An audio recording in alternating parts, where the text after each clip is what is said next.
কচ্ছপ আর খরগোশ। অনেক দিন আগে এক খরগোশ প্রান্তরে বাতাসের চেয়েও দ্রুত ছুটে বেড়াত। উজ্জ্বল সকাল বাতাসে সে গর্বভরে উঁচুতে লাফ দিত। আমাকে কেউ হারাতে পারবে না, সে চিৎকার করে বলত, আর প্রাণীরা তাকিয়ে থাকত।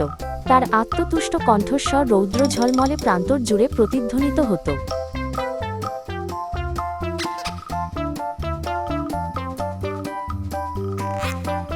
একই প্রান্তরে এক কচ্ছপ ধীরে ধীরে ধৈর্যের সঙ্গে এগিয়ে যেত।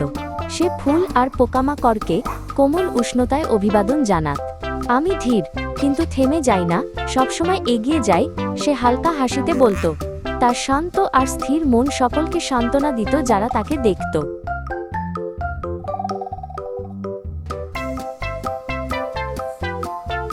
একদিন খরগোশ জোরে হেসে কচ্ছপকে উপহাস করল।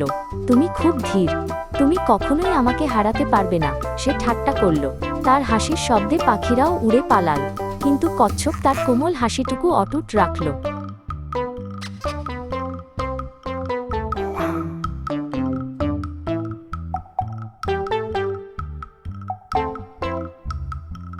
কচ্ছপ মাথা তুলে বলল, তাহলে চল দৌড়াই।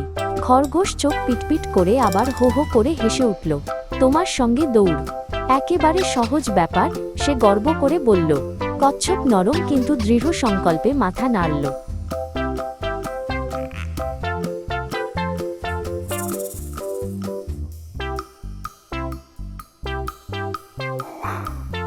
দৌড়ের খবর দ্রুত প্রান্তর জুড়ে ছড়িয়ে পড়ল।